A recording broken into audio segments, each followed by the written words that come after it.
Boa noite a todas e todos.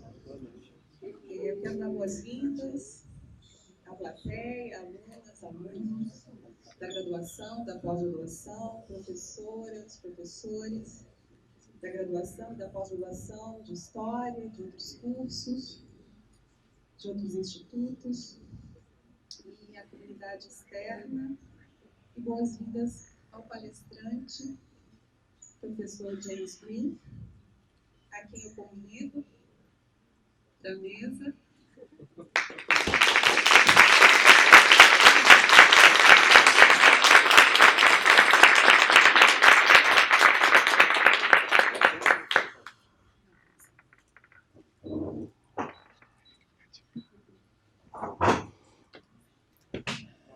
O som está muito baixo.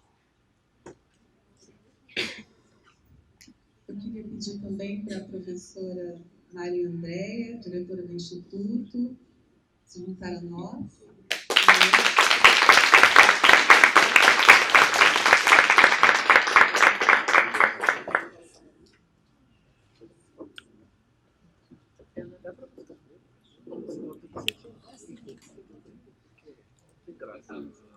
Eu queria começar com os agradecimentos.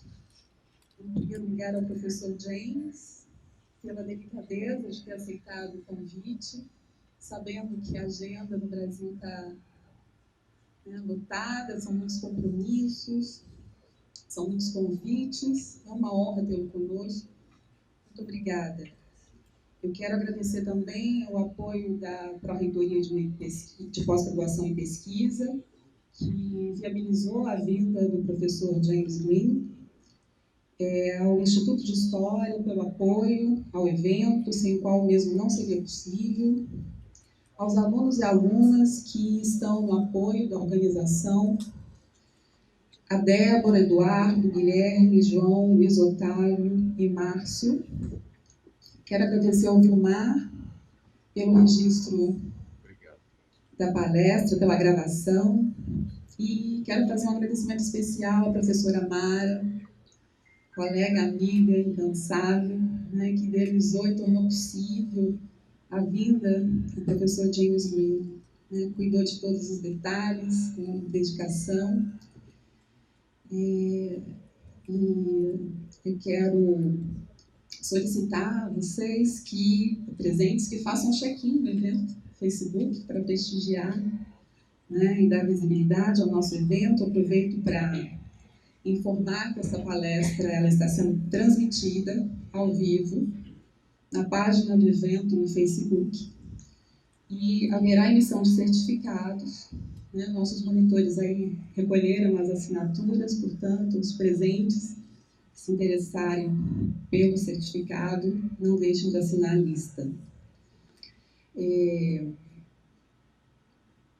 Eu passo, então, agora a palavra para a professora Maria Andréia, e depois volta para mim para fazer a apresentação do professor James.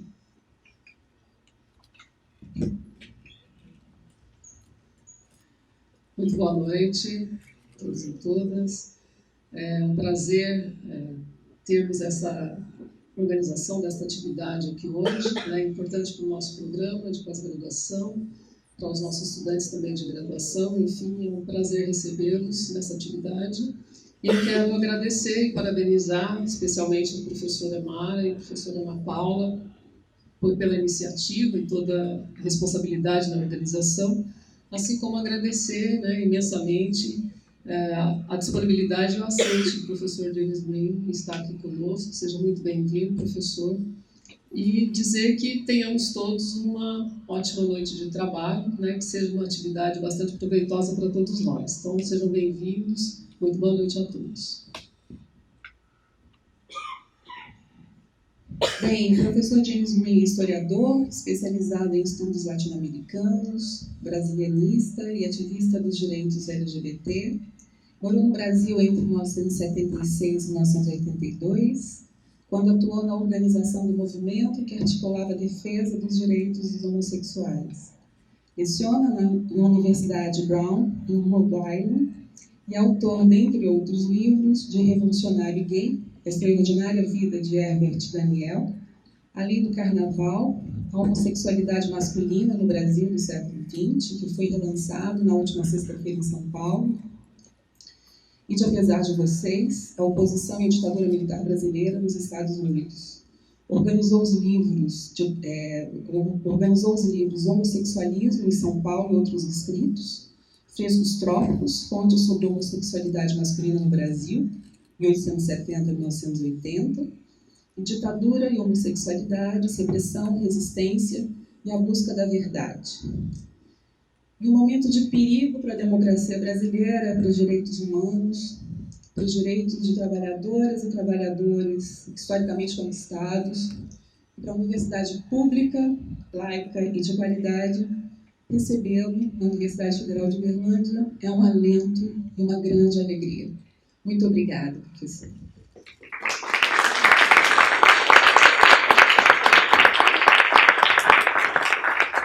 Boa noite. Eu realmente recebo muitos convites, mas quando eu cheguei em São Paulo, eu morei com pessoas de Uberlândia. Eles falaram tanto dessa cidade, eu tinha muita curiosidade quando eu recebi esse convite. E também tenho um grande amigo, que Paulo Abrão, que foi o presidente da Comissão da Anistia. Atualmente ele é o diretor executivo da Comissão Interamericana pelos Direitos Humanos. Ele também é de Uberlândia. Então, eu perdi contato com meus amigos daquela república em São Paulo, no Oscar Freire, mas quando eu falei com o Paulo, ele disse: por que você vai para Uberlândia? Eu falei: não, eu vou lá porque eu quero conhecer a universidade e a cidade. Então, hoje eu vou fazer a primeira vez que eu vou apresentar essa narrativa, essa história para vocês. E em vez de ter um texto escrito onde estou lendo e você está dormindo, porque é muito chato ouvir um gringo com sotaque falar, eu vou falar espontaneamente, mas tem um grande problema. Como eu não acredito no gênero, ou que gênero é fluido, você vai perceber que eu aplico essa crença para a língua portuguesa. Então, vou fazer erros de gênero, já sei. Sempre faço isso, erros de verbos, porque nunca estudei português, só aprendi na prática, e então uma expressão que adoro da cultura brasileira: desculpa qualquer coisa. Então, e também eu vou tentar fazer isso em 50 minutos. Então, realmente eu queria anunciar o lançamento do meu livro Além do Carnaval, segunda edição, depois de 20 anos. Que saímos com um livro muito importante nesse momento que estamos enfrentando no Brasil.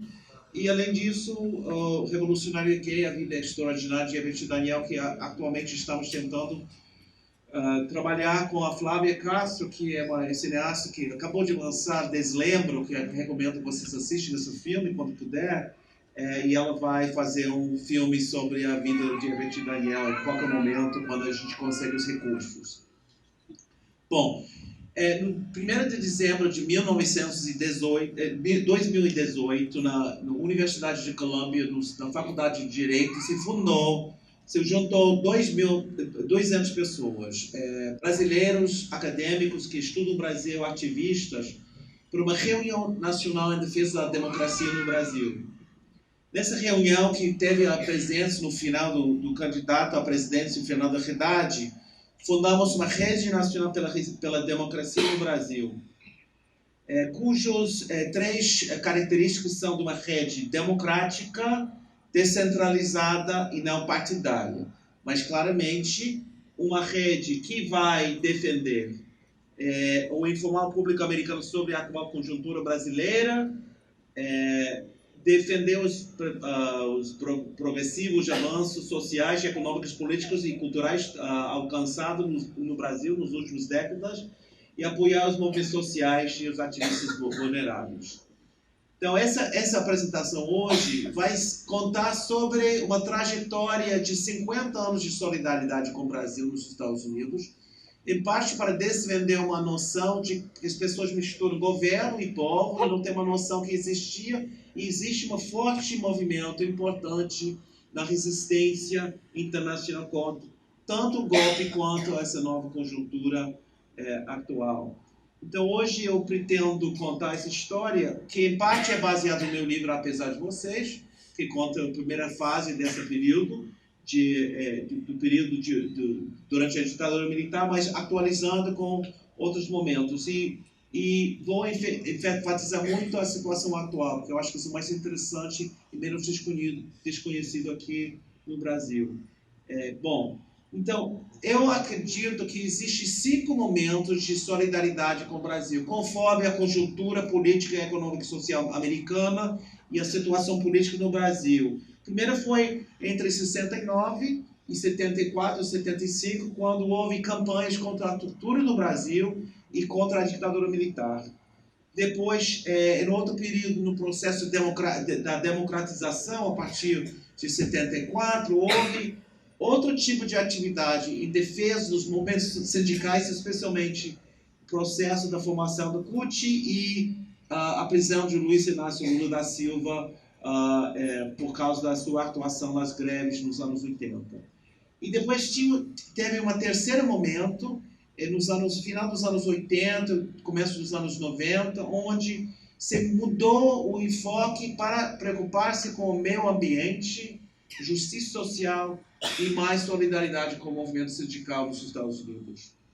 Depois, quando houve a eleição de Luiz Inácio Lula da Silva, em 2002, 2003, eu e outra pessoa fundamos o Brazil Strategy Network, que era uma tentativa de dar solidariedade ao novo governo. Nesse momento, nós pensávamos erradamente que teria uma intervenção americana contra o governo durante o governo Bush. E depois, a partir de 2016, o movimento, primeiro contra o golpe, depois contra o governo Temer, apoiando as forças progressistas nas eleições e, atualmente, contra o governo atual. E, na verdade, eu fiquei surpreendido que podia fazer essa palestra aqui, porque eu pensava, será que vai ter alguém filmando? Depois chegou... Mas, sei lá, por enquanto estamos bem, né? Bom, primeiro eu vou falar sobre a primeira campanha e vou enfatizar mais essa campanha porque a campanha é muito desconhecida e muito importante na história da solidariedade internacional com o Brasil. Para entender isso, você tem que trabalhar com a ideia de que os americanos, infelizmente, sabem muito pouco sobre os Estados Unidos. Quem viajou para fora, como intercâmbio, participou de uma conferência, sabe que as pessoas mal sabem que as pessoas falam português aqui. Tem uma série de imagens e preconceitos, estereótipos sobre o país que você tem que desvender para criar outros estereótipos ou outras questões sobre o país. E, na verdade, a tática feita nas primeiras campanhas foram desvender essa noção do país tropical, de mulheres, de mulatos, de garota de Ipanema, selva amazônica, para criar outro estereótipo, que era um país de terror e tortura. E, ao longo dos anos 69 até 74, conseguiram realmente criar essa noção no imaginário, pelo menos dos formadores de opinião, que o Brasil era uma ditadura, que torturava a seus cidadãos e era um governo que tinha que ser criticado, se não denunciado. Bom, o contexto, claro, foi a Guerra Fria, onde os Estados Unidos criavam uma noção que a ameaça de comunismo era em tudo quanto lugar. Na América Latina, o Brasil era visto como a próxima Cuba, a possibilidade do governo do João Goulart levar o país ao comunismo. Isso é o contexto para a intervenção norte-americana, tanto nos programas sociais que eles inventaram para a América Latina, como a Aliança pelo Progresso e os Voluntários pela Paz, que foram para, teoricamente, oferecer uma alternativa aos comunistas, resolvendo questões sociais, quanto à intervenção militar direta, apoiando os militares antes e durante o golpe de 64. E sabemos muito bem a colaboração, hoje em dia, do governo norte-americano. Sai um documentário excelente de Camilo Torres, um dia que durou 21 anos, que tive a honra de participar, para realmente explicar explicitamente as maneiras em que o governo norte-americano previa, participava, planejava e dava luz verde para que os generais se sentiam à vontade de tomar o controle do país, tomar o golpe. E nos Estados Unidos, com raras exceções, a propaganda que se divulgou era a favor do golpe, dizendo que era um país como seleções, como se chama? Seleções aqui, não existe quase, ninguém da juventude vai conhecer essa coisa para seus avós tinha, talvez, se fossem da classe média, querendo mostrar que eram cultos, teria uma assinatura de seleções, e é um dos artigos que provavelmente foi pago pela CIA, não sabemos exatamente, é um país que se salvou de comunismo, que foi publicado em novembro de 64, explicando por que era fundamental os militares tomar o poder, porque o país estava na beira de uma revolução comunista e estava quase Moscou tomando o controle de Brasília. Então, esse é o contexto de falta de informação, e a informação que foi divulgada contra, ou seja, a favor do golpe militar e os militares no poder. Mas é um momento de transição fundamental na história americana. É um momento de movimento pelos direitos civis, que vai criando uma crítica profunda sobre a chamada democracia americana, se tem cidadãos que não têm direito a votar nem participar igualmente na sociedade. Será que realmente somos um país democrático? É um momento da intervenção norte-americana na América Latina, especificamente em 65, quando os americanos vão invadir a República Dominicana, com o apoio do governo brasileiro, que vai mandar tropas. É um troco de interesses. Os brasileiros pediram um apoio norte-americano para o golpe de 64, e, para agradecer os americanos, eles participaram na invasão da República Dominicana em 65. E essa intervenção vai começar a criar uma sensibilidade crítica entre os jovens acadêmicos estudando a América Latina. Para quem conhece a historiografia brasileira, vamos conhecer esse nome de Peter Eisenberg, que era professor Unicamp, que morreu jovem de um ataque de coração, se eu não me engano.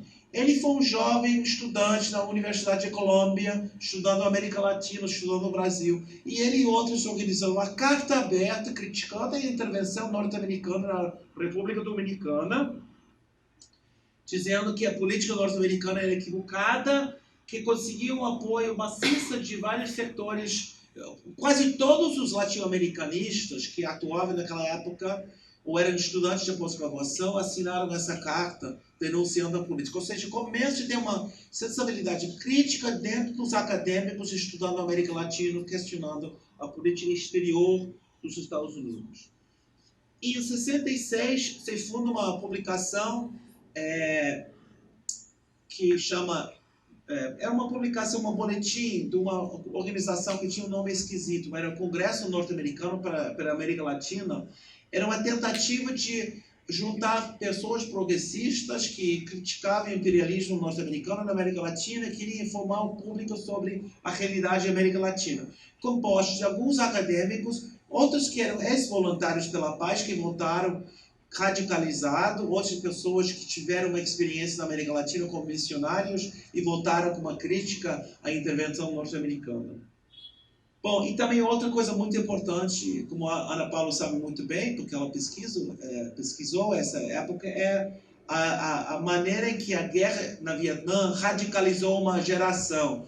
Pessoas ou que estavam críticas à intervenção ou que tinham medo de ser chamado para lutar na guerra. E eu fazia parte desse movimento, e essa parte da minha trajetória de um jovem pacifista contra a guerra, participando em todas as mobilizações em Washington, sendo preso por desobediência civil e outras atividades. E depois, 68, a rebelião estudantil mundial.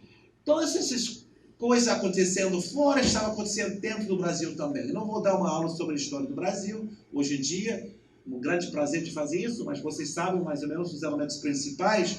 Eu quero mais se focar na questão internacional, mas o morte de Edson Luiz, as mobilizações de 68, muitos, estou dando certas referências aqui, que vão acumulando com o processo contra o Márcio Moreira Alves no Congresso, por ter feito um discurso criticando os militares, e a cassação dele, e a provocação, e o pretexto da cassação dele de implementar a AI-5, e o fechamento do Congresso, e o começo dos anos mais difíceis da ditadura militar, com o fim da habeas corpus, repressão e censura, e a luz verde para a tortura. Ou seja, um momento crítico no Brasil. E a resposta quase imediata nos Estados Unidos foi interessante. Por exemplo, tanto o New York Times, criticava essa medida da AI-5, e as outras revistas e jornais americanos, quanto acadêmicos, como Robert Levine, para uma geração mais antiga, vai reconhecer seu nome, um brasileirista que produziu muitos livros,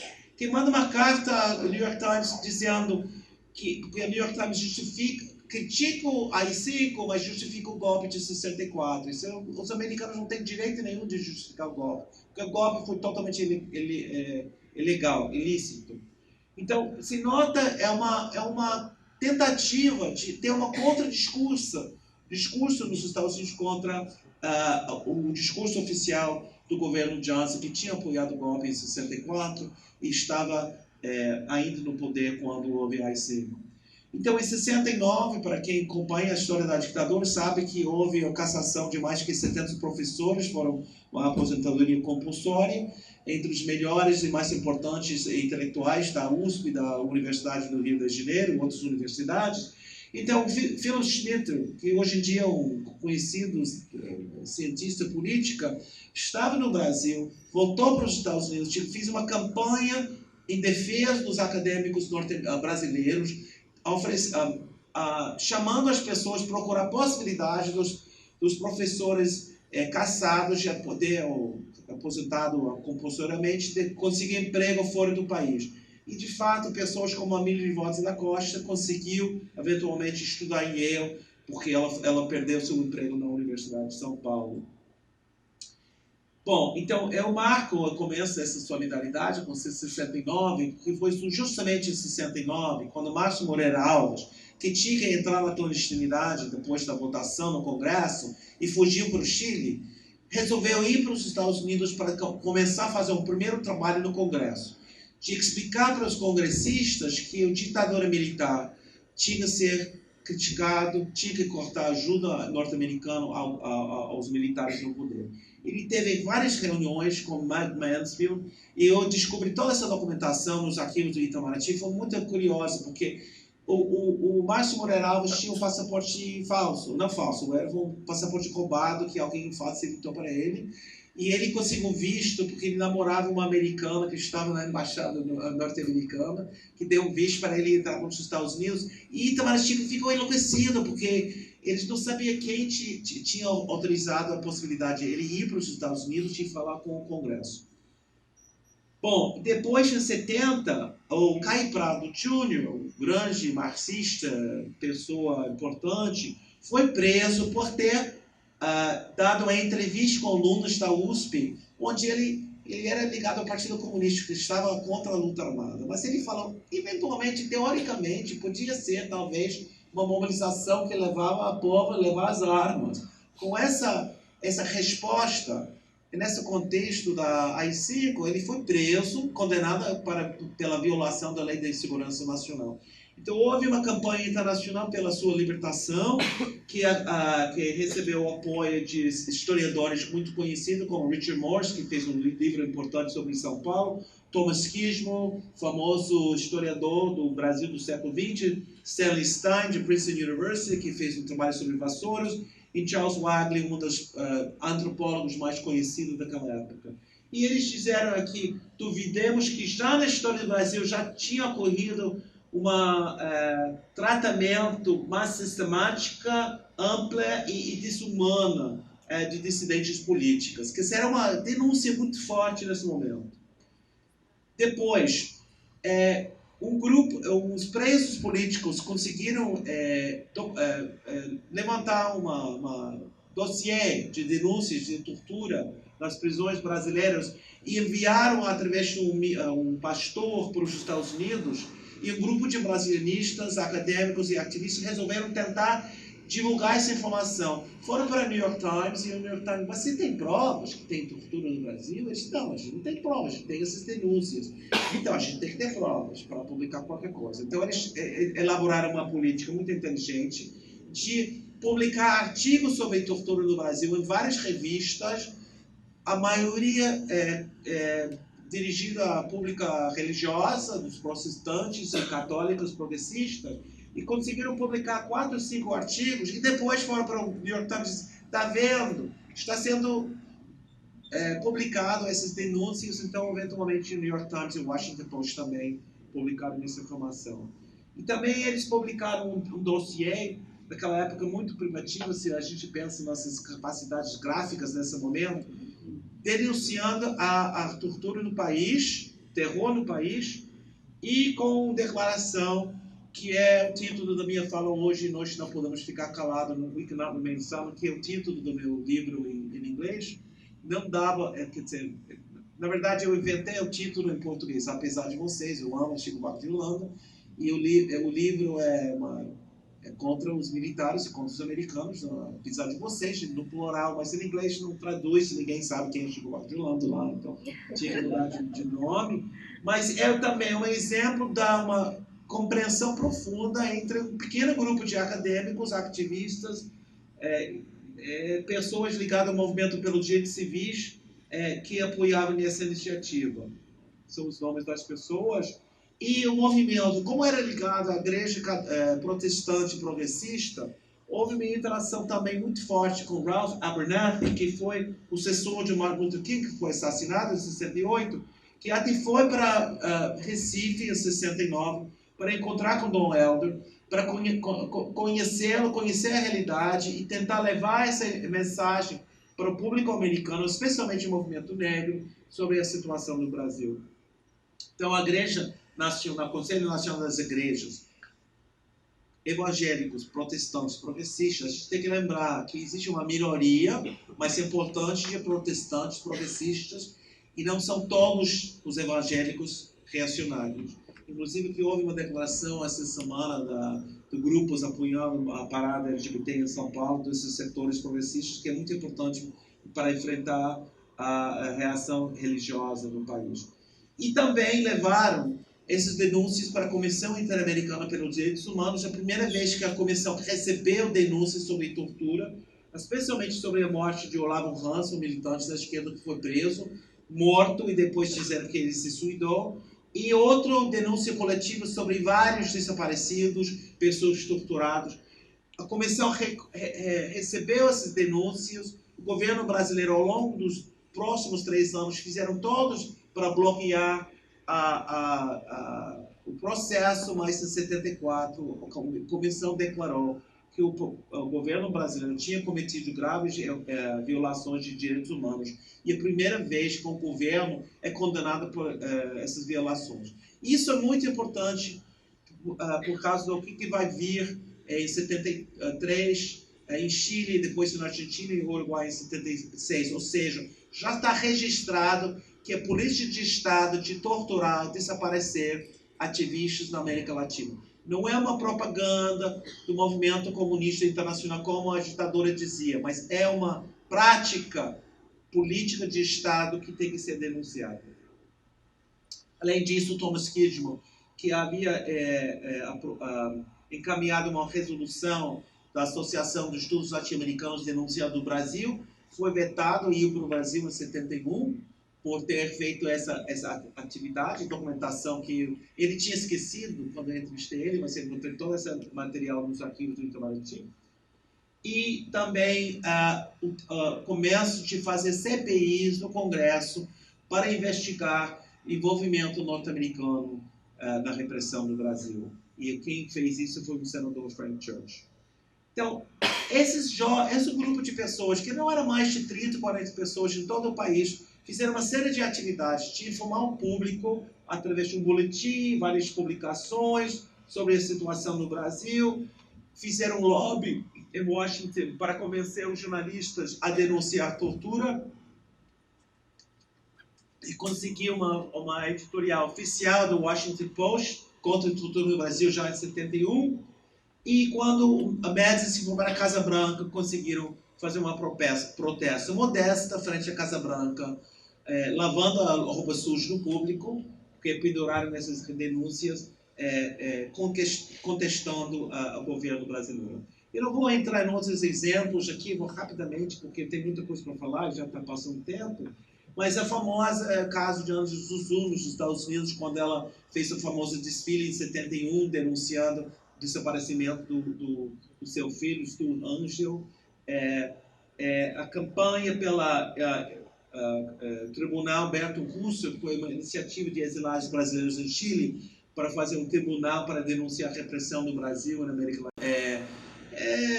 Desafiando a noção de moral e bons costumes e passando uma peça que não tinha sido aprovada pela censura. Uma grande campanha internacional, você vê os nomes aqui, fica impressionado como eles conseguiram mobilizar todos os intelectuais mais importantes, até o George Harrison dos Beatles, todo mundo denunciando a prisão deles.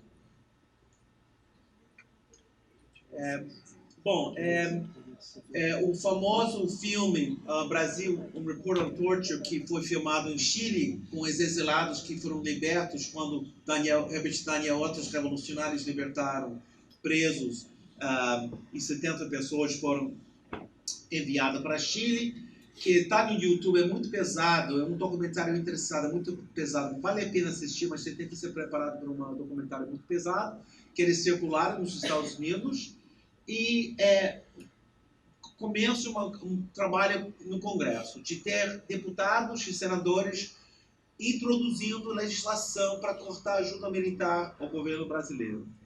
Isso eu, jovem, hippie, fazendo a minha primeira militância política no Brasil em 73. Manuel da Conceição era militante da Ação Popular. Eu fiz eu tinha a primeira tarefa de ir conseguir assinaturas de um abaixo-assinado pela libertação. E ninguém queria assinar, porque ninguém acreditava quem é essa pessoa, como se sabe que ele foi preso, como se sabe que ele foi torturado. Então foi uma experiência muito forte para mim aprender como os americanos não sabem nada sobre o Brasil, e é difícil organizar. Então, ao longo dos anos, essa é a primeira experiência, e outras experiências me deram muitos elementos e instrumentos para tudo que temos construído hoje em dia. Muito magrinho naquela época, frente da Embaixada Brasileira em 73, contra a ditadura militar, antes de vir para o Brasil. E quando houve o golpe em Chile, esse pequeno grupo de 40, 50 pessoas começaram a militar ativamente na solidariedade com o Chile, contra o golpe em Chile, e expandiu muito o movimento. De 40 pessoas, tinha 100 grupos em todo o país, e milhares de pessoas fazendo uma atividade política. E muitas atividades, entre eles, uma coisa que eu também organizei, Gay Solidarity with the Chilean Resistance, era uma tentativa de conscientizar a comunidade LGBT sobre a situação na América Latina, que eu organizei em 75, em São Francisco, e outras atividades como uma peça de teatro sobre o tratamento do povo indígena brasileiro que foi ensaiado nos Estados Unidos, que foi muito importante para ampliar a questão sobre a política brasileira. Não é somente tortura, é uma política de Estado contra o povo, contra o povo indígena, etc.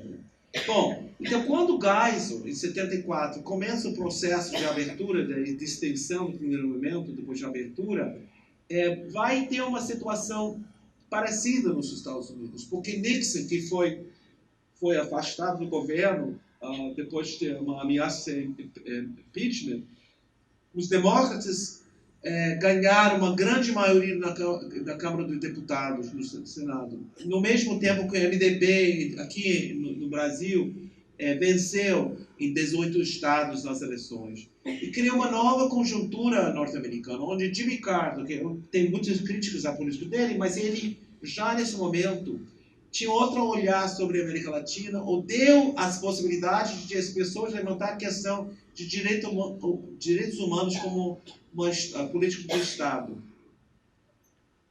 Deu essa segunda etapa em defesa da democracia,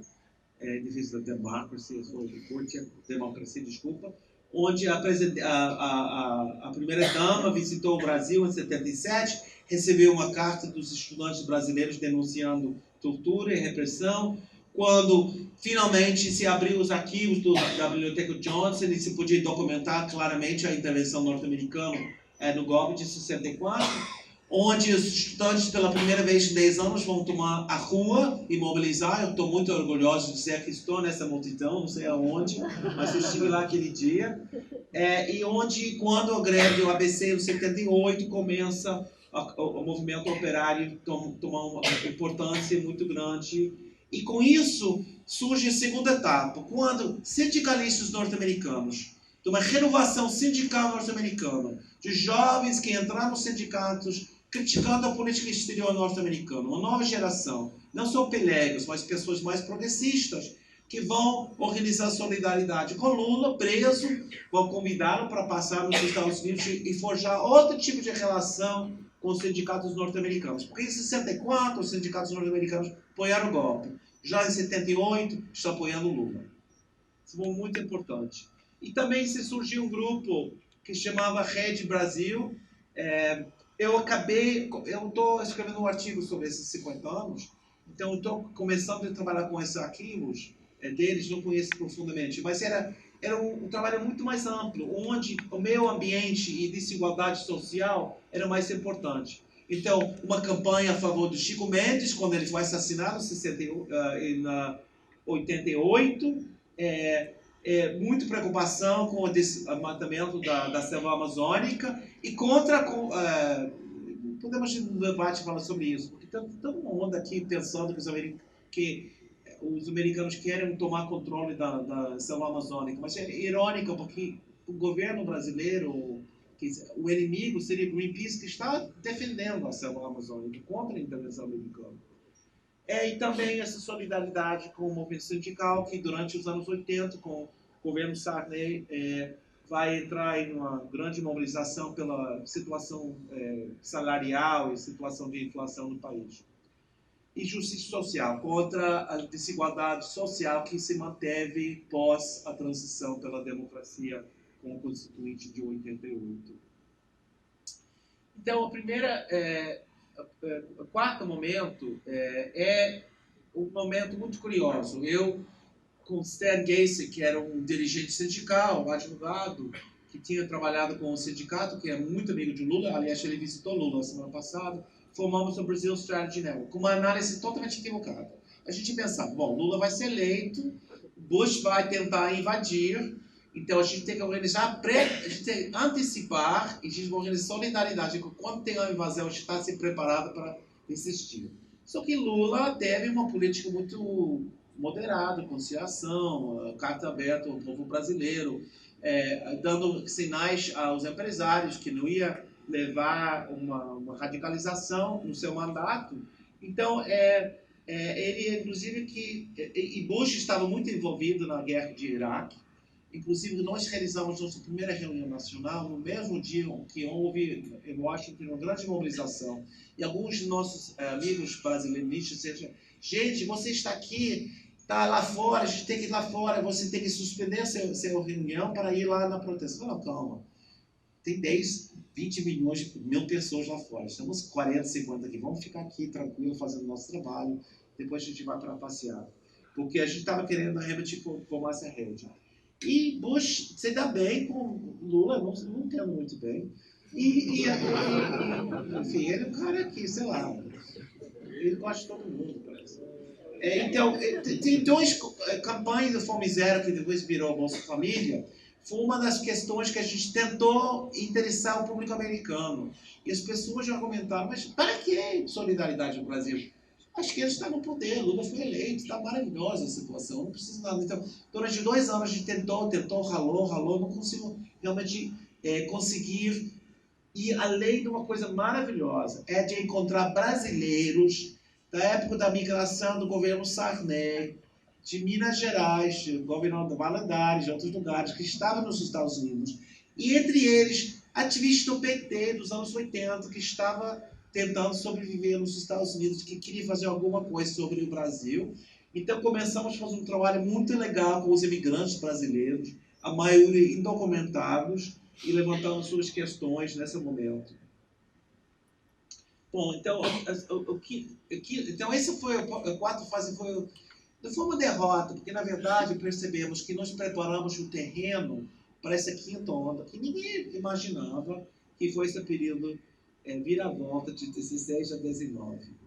Então eu vou terminando falando sobre várias questões. Eu não vou ler os textos, mas primeiro e mais importante, que está escrito em trechos em português, eu e um jovem pesquisador, Renan Quinalha, que estava estudando comigo na Braulia, ele estava fazendo doutorado na USP, estava fazendo bolsa sanduíche comigo, e em março já estava assim, muito preocupado com a aquele famoso gravação de Lula e Dilma conversando, Moro já exagerando a maneira que estava fazendo suas investigações. Fizemos um abaixinado, a democracia no Brasil está sendo muito ameaçada. E preparamos essa abaixinado, conseguimos muito apoio nos Estados Unidos, fiquei muito impressionado como as pessoas queriam assinar. Não compraram esse discurso que não pode criticar, pode ser contra a corrupção, mas pode criticar a Moro, porque as pessoas não queriam fazer isso.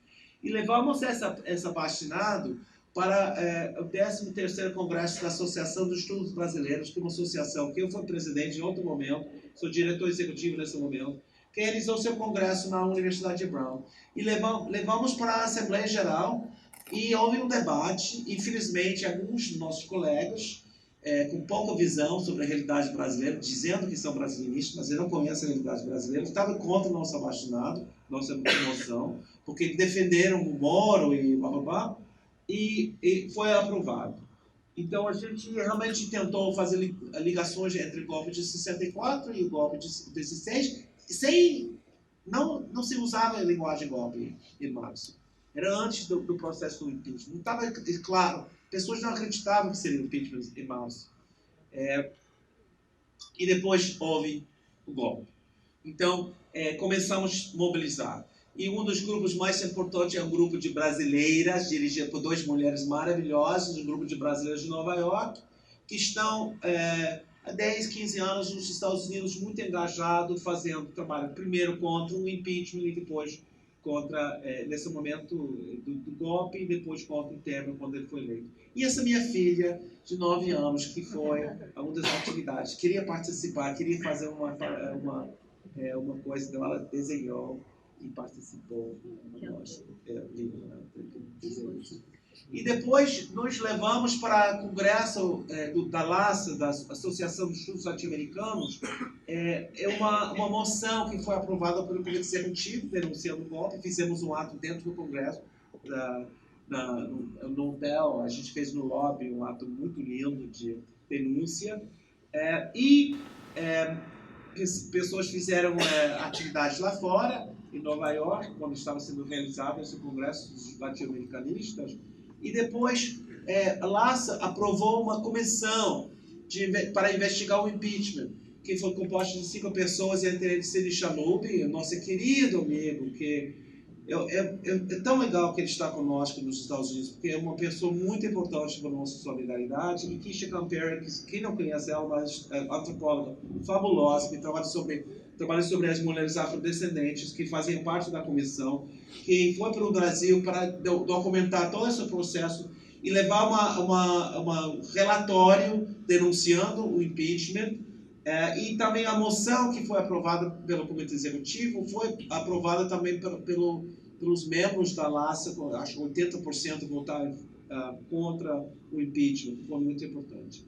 E depois trouxemos o grande congressista John Willis para os Estados Unidos, para ele conhecer, para divulgar a candidatura, o mandato dele nos Estados Unidos. E depois, quando houve a investigação no Congresso, organizamos outro abaixo-assinado que ele me pediu fazer para defendê-lo quando eles tentaram de puni-lo por a famosa cuspe, né? Coisa maravilhosa. E depois a presidenta Dilma Rousseff veio para os Estados Unidos, e por isso tem todos esses boatos e tal que ocorreram depois. Depois tem perguntas e depois posso falar sobre isso. Mas foi muito importante as 2 semanas com ela nos Estados Unidos, e fundamos Academics and Activists for Democracy in Brazil, que foi era uma invenção que eu abri um Facebook com esse nome, um nome que realmente não existe essa organização, mas foi uma primeira tentativa de aglutinar as pessoas. Fizemos uma campanha muito forte contra Luiz Felipe Miguel, e nesse processo do Congresso da Brasa, o ex-presidente Antônio Pereira achava que foi incorreto a nossa moção. Ele criticou a moção, foi para a Folha de São Paulo para criticar a Brasa por ter feito essa atividade. E então ele já tinha saído da presidência, e Brian McKenna entrou, um cara do Georgetown University, um historiador maravilhoso, E ele e a vice-presidenta, que é atualmente a nossa presidenta, a Gladys Mitchell-Wolfhauer, uma pesquisadora maravilhosa, eles escreveram uma declaração contra essa medida, contra a censura dos professores. Circulamos, mandamos, enviamos isso ao Brasil, saiu um pouco na imprensa aqui. Não vou ler, porque você só para ter uma noção do que nós estamos dizendo sobre essa situação. E organizamos uma campanha, como parte da campanha internacional Free Lula, a libertação de Lula, antes da prisão dele e durante a prisão, e depois, quando ficava evidente que o Jair Bolsonaro seria possivelmente eleito presidente, fizemos uma campanha contra o Jair Bolsonaro. Isso foi a campanha que deu mais apoio, com 1.500 pessoas assinando. A gente tinha uma critério de só aceitar assinaturas de pessoas nos Estados Unidos para realmente focar na realidade americana. Os brasileiros todos queriam assinar, não é para vocês, é para nós aqui. E começamos a engrossar a campanha dele, não. Não sabemos exatamente, mas acreditamos que houve mais ou menos 25 atos de ele não nos Estados Unidos, talvez mais. Esse foi o ato em Brown University que organizamos. Fizemos esse evento também e as pessoas apoiaram ele não. Isso foi feito frente à Casa Branca, um grupo em Washington que organizou ele não lá. E depois, infelizmente, essa figura foi eleito presidente. Eu estava com a presidenta de Minas Gerais no primeiro turno e foi uma coisa muito horrível. Você vê essa derrota dela no avião. Eu já estava circulando a vacina da ele não. Eu, na verdade, indo para o Brasil, eu escrevi no ônibus indo para o aeroporto, mandei para 10 pessoas para assinaram, para eles corrigiram, assinaram, depois mandamos para circular essa vacinada. Quando cheguei já tinha 500 assinaturas e já 1.000, não sei mais, 2 ou 3 mil no final com ele não. Depois, no segundo turno, ele foi eleito. E isso foi a coisa que mais me surpreendeu. Como vocês aqui tinham criado uma noção que essa cara é uma canalha em todos os sentidos, era muito mais fácil para a gente fazer a campanha no exterior. Porque ele já era dito o Trump of the Tropics, o Trump dos trópicos. Não? Então, eu sempre dizia, quando os jornalistas me perguntaram, e 10 vezes pior o Trump. Eu acho que realmente 10 vezes pior. Mas os jornalistas já entenderam que era um cara homofóbico, era misógino, era contra os direitos indígenas. Então era muito mais fácil divulgar a verdade sobre a realidade brasileira e não uma mentira assim filtrada pelos setores mais conservadores da imprensa. Então foi espetacular. Mas, hoje é só, essa campanha um brasileiro nos Estados Unidos fez durante a campanha eleitoral. Isso é uma van americana de um cara que trabalha lá, fazendo reforma de casas, apoiando o Bolsonaro. Então, nos ajuda muito, porque já tivemos 2 anos de Trump e uma grande mobilização contra ele e uma alienação total de 55% da população que não suporta o nosso presidente. Então, é um campo muito mais amplo para poder fazer o tipo de solidariedade que estamos fazendo. Então, fundamos o US Network for Democracy no Brasil, que tem atualmente... Isso foram do ele não, a concentração de pessoas que assinaram, então todo o país. Temos pessoas que assinaram em 235 faculdades e universidades, em 45 estados. A concentração mais azul é que mais assinaram em todo o país. Nossa meta agora, nós temos afiliado à rede 40 grupos. E nossa meta é ter 100 grupos até o final do ano, em todo o país. Fizemos quando começam os ataques contra as universidades, fizemos outra vacinada, declaração do Comitê Executivo da Brasa. São muitas atividades que aconteceram. Isso é uma atividade de um grupo chamado Amazon Watch, em Washington, denunciando a massacre do povo indígena na selva amazônica e também em defesa dos territórios indígenas e também em defesa do povo indígena brasileiro. Muitas atividades universitárias, eu acho que mais que 100, 200 eventos em todo o país sobre a situação do Brasil, um conhecimento, e decidimos, a primeira campanha nossa seria a homenagem a Marielle no aniversário da morte dela, e realizamos pelo menos 50 atos públicos em todo o país. Esses são cartazes de algumas, muitas atividades. Ao lado direito são 10 atividades que foram organizadas, um tour de uma pessoa que fez um documentário sobre ela. Essa é a nossa atividade em Brown University. Eu tinha clipes de 15 segundos de 3 segundos, muito bonitos, 2 em português e outro em inglês, mas não deu para mostrar agora. Isso foi uma vigilância que fizemos no frio, lá em Brown University. E depois, uma grande campanha, que eu quero contar um pouco, tem mais 7 minutos, era a campanha contra o convite de Jair Bolsonaro receber o prêmio de Homem do Ano pela Câmara de Comércio do Brasil e dos Estados Unidos. Em 2017, ele foi para a Câmara de Comércio do Brasil e dos Estados Unidos. Alguém que assistiu essa reunião me contou que os empresários ficaram com a boca aberta, com o cara não sabia responder as questões sobre economia, sobre saúde pública, sobre nada. Eles saíram da reunião, será que esse cara é preparado para fazer qualquer coisa? E, claro, a dinâmica de 18 levou ele a ser de 22%, de mais que 55%. Então, eles apoiaram ele, sendo bons oportunistas.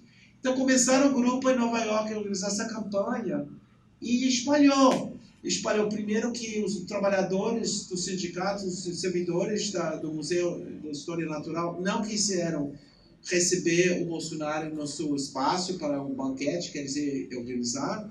Depois começaram a boicotar o banquete várias multinacionais, como o Delta, como o Financial Times, como o Bain, que é uma consultoria internacional muito importante. Em parte pela questão da LGBT do Bolsonaro, que é uma coisa muito importante entender. Então, houve esse boicote, com muitas atividades contra a visita dele em Nova York, e se sabe que ele acabou retirando, decidindo não ir para Nova York. O prefeito desconvidou ele para a cidade. Todas essas atividades, mesmo eles mantiveram a vigilância em frente do hotel onde teria tido esse evento. E também fomos para entrar em contato com pessoas em Dallas, um lugar onde a gente não tinha nenhum brasileiro organizado, um ativista organizado, e a esquerda local, conhecendo essa informação sobre quem é Bolsonaro, organizaram eventos contra Bolsonaro em Dallas. E especialmente, de novo, a mobilização da comunidade LGBT. E quando começou ele a atacar as universidades brasileiras, em Harvard organizava um protesto muito grande. O CID organizou, que tinha um seminário lá de vários brasileiros, todo mundo que estava lá, de que universidade que tinha recebido financiamento do governo brasileiro, qual seria o impacto com essa nova política do ministro de Educação. E para finalizar, um trabalho que estamos fazendo no Congresso. Quando eu era jovem, eu mobilizava contra a guerra da Vietnã. Eu não acreditava muito no Congresso. Eu achava que tinha que mobilizar nas ruas. E aqui no Brasil, me envolvi na esquerda, no movimento LGBT. Mas eu percebi que o trabalho nosso no Congresso é talvez a coisa mais importante que queremos fazer nesse momento. A partir da eleição de Trump, foram eleitas muitas mulheres, muitas pessoas progressistas, e eles estão carentes de saber mais sobre o Brasil. Então, por exemplo, fizemos um tipo de, não é uma audiência, um tipo de, não sei a palavra em português, mas ficamos lá explicando para eles a situação no Brasil. Eles convidam os assessores dos deputados, os deputados não vêm, os assessores vêm tomar anotação, e depois eles decidem apoiar o nosso trabalho. Isso é uma visita a um assessor de um congressista muito importante, com eu, uma brasileira, uma professora lá e pessoas de um ONG. Eu vou falar um pouco mais sobre a questão da nossa estratégia no Congresso um pouco depois. E também organizando conferências como a conferência que nós organizamos aqui em Brown, onde convidamos MC Carol, que foi fabulosa. Eu não conhecia ela honestamente. Meus alunos já, você não vai convidar a MC? Eu disse, quem é? Não sei quem é. Então foi lá para ver, eu gostei, vamos convidar. E ela foi lá e ela falou sobre a vida dela. Foi muito lindo o depoimento dela, está filmado. E depois, todo mundo reivindicar, ela cantou, claro. Depois a reação na internet foi impressionante. Os bolsominions ficaram apavorados com o fato que nós convidamos essa pessoa, insultando ela de uma maneira. Nossa, cada vez que criticava, eu ficava mais feliz do nosso convite à nossa universidade. Então, esse político, o Jean Willis, a Débora Diniz e a Márcia Tubirix, são as 3 pessoas que estão fora do país, exilados, desterros, não teremos linguagem. Mas ele estava no nosso evento, o Jean Willis foi para falar com o congressista do Providence, que é um cara muito à esquerda dentro do Congresso, e já houve 6 cartas abertas do Congresso sobre questões sobre o Brasil. É uma coisa meio esquisita, porque você faz uma carta aberta exigindo o secretário de Estado de fazer alguma coisa que você sabe que ele não vai fazer, porque é uma política reacionária, mas é para levantar consciência sobre essa questão. Então, por exemplo, acabamos de fazer um sobre as violações dos direitos dos afrodescendentes, do povo indígena brasileiro, que foi assinado por 55 deputados.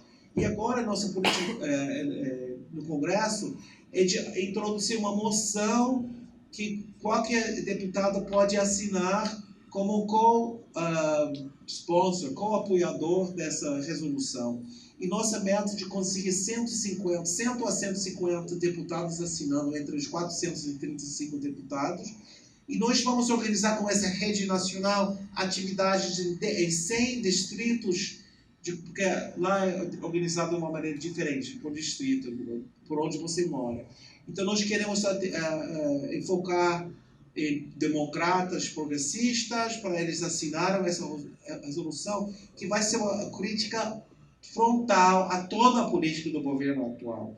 Política educacional, do meio ambiente, violência, Amazonas, tudo. E usar isso como mecanismo para conscientizar os deputados que eventualmente podem passar uma legislação em outra conjuntura a nosso favor aqui. Esse é um exemplo de uma das organizações dessa campanha que fizemos em defesa dos povos indígenas.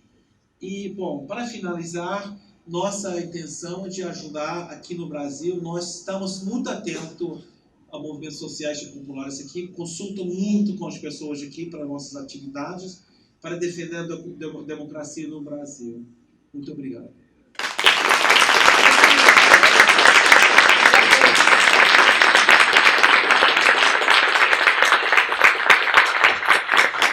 Na verdade, isso não foi uma apresentação teórica, metodológica. Eu tenho capacidade de fazer esse tipo de coisa, mas eu acho muito mais importante nesse momento fazer uma coisa que não se pode fazer política na universidade. São um lugar de reflexão de todas as ideias, todas as tendências. Mas eu acho importante compartilhar o que está acontecendo lá fora, porque a gente está tentando conseguir mídia o tempo todo, né, com onde a gente pode, mas é difícil, né? Então eu não sei, eu acho que vocês aprenderam alguma coisa hoje que você não sabia, ou não? Foi? Tá. Então, que legal. Então, a gente pode pegar várias perguntas, Bem, então a gente vai dar início agora a rodar as rodadas de perguntas. A gente pode começar com o bloco de 5.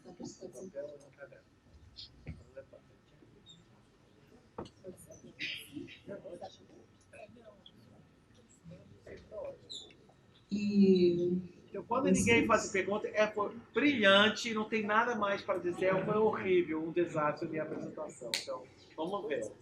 Então, vamos lá.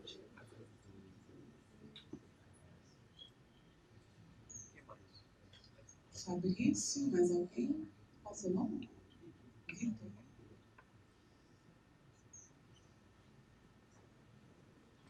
No começo tem tímido, né?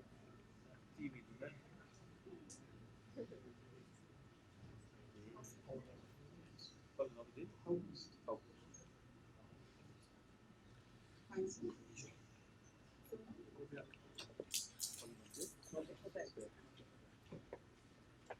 Bem, então vamos começar pela ordem. Fabrício, você precisa vir até aqui. Eu quero ver se minha pergunta é feita.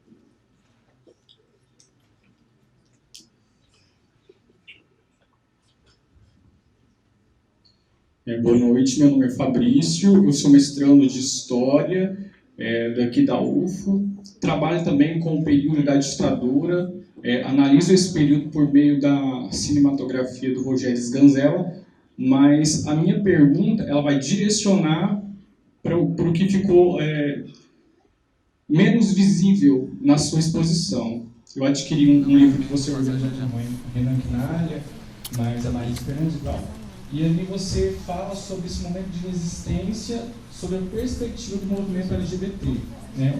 Uma galera ali de pesquisadores e ativistas dessa área. Eu gostaria que você compartilhasse um pouco dessa experiência, da sua experiência como ativista no Brasil, pelos Somos, como é que foi as disputas internas dentro do movimento e comentar um pouco sobre essa nova renovação, a renovação da esquerda a partir da década de 70. Hoje nós ainda temos uma esquerda muito, entre aspas, viril, que só a luta de classes. Bom, a gente viu que na contracultura, o feminismo, o movimento negro, indígena, ecológico, LGBT, é nesse sentido. Obrigado.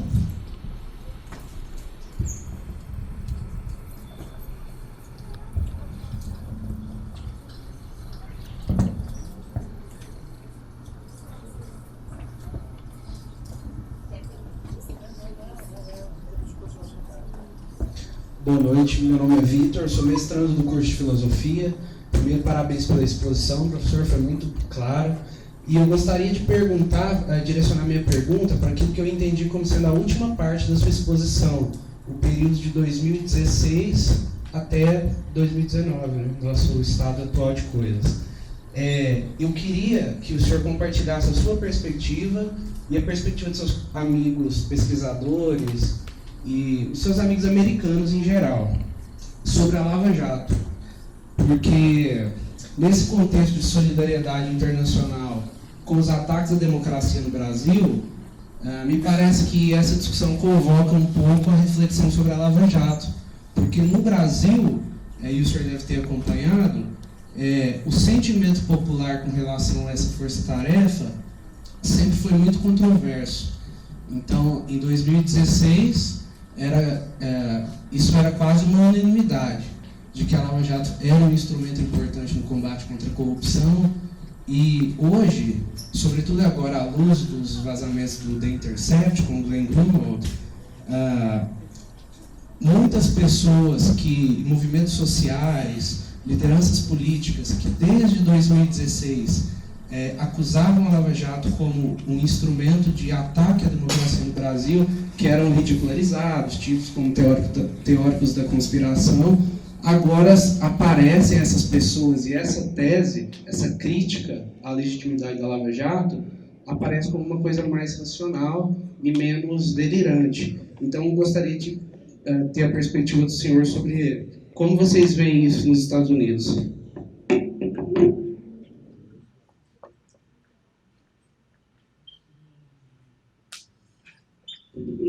Olá a todos, boa noite. Meu nome é Thiago, eu sou professor aqui no departamento, apesar que ninguém sabe ainda, eu sou. Eu gostaria de fazer uma pergunta um pouco mais genérica para poder situar um crescimento desses discursos mais de direita e políticos numa questão mais mundial mesmo, né? Não é um fenômeno brasileiro, é interessante pensar o fenômeno brasileiro pelas suas questões brasileiras e as causas específicas no Brasil, mas há uma mudança de visão de mundo, de cultura política, que abriu espaço para direitas até radicais, inclusive nos Estados Unidos, na França, né? Nós temos algumas exceções, como no México, né? Acho que a eleição no México foi um sinal interessante para se pensar, assim como no Uruguai, apesar que no Uruguai parece que tem um bilionário lá que está aparecendo como uma possibilidade de direita, né, também.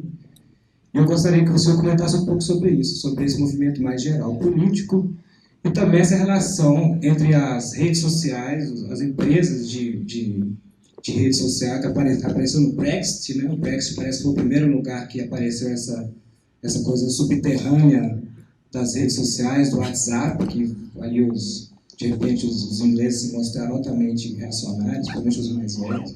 Depois apareceu no Trump, depois apareceu no Brasil também.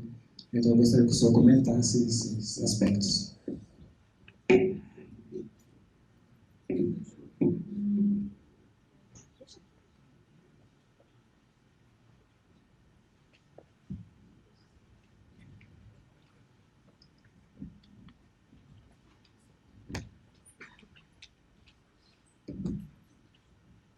noite, professor. Meu nome é Augusto, sou mestrado da Engenharia Americana.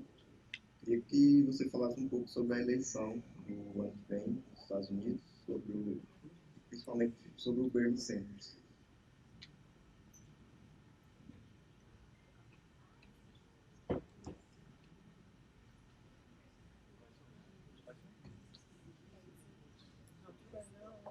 Boa noite, professor James. Felicitá-lo pela fala.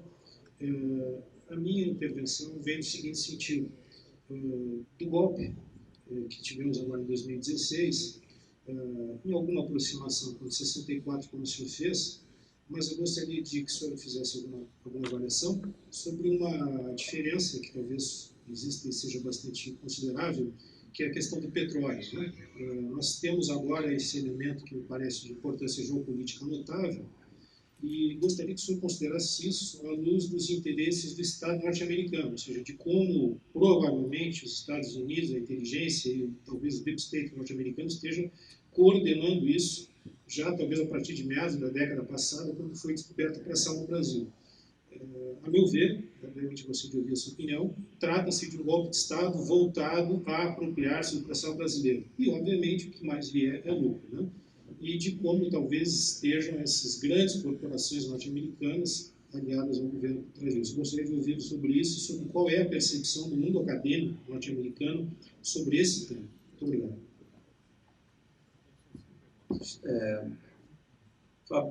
obrigado. Fabrício, que eu não consigo ler o que eu escrevi. Bom, você me pediu fazer uma conferência, né? Eu vou fazer bem sintético.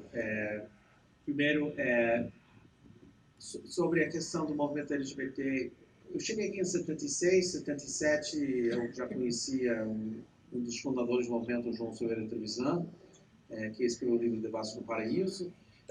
Ele tentou formar um grupo em 77, em 78 fundamos o que seria chamado Somos, e eu desde o começo estava com uma visão, uma pessoa que já tinha uma formação na esquerda, lutando dentro da esquerda americana sobre o nosso espaço como um gay assumido, de tentar ligar Somos às movimentos sociais, movimento feminista, movimento negro, e no 1º de maio de 80, no movimento sindical, no movimento dos trabalhadores, com nossa intervenção no 1º de maio, que está conhecido agora como uma tentativa de realmente ter esse diálogo.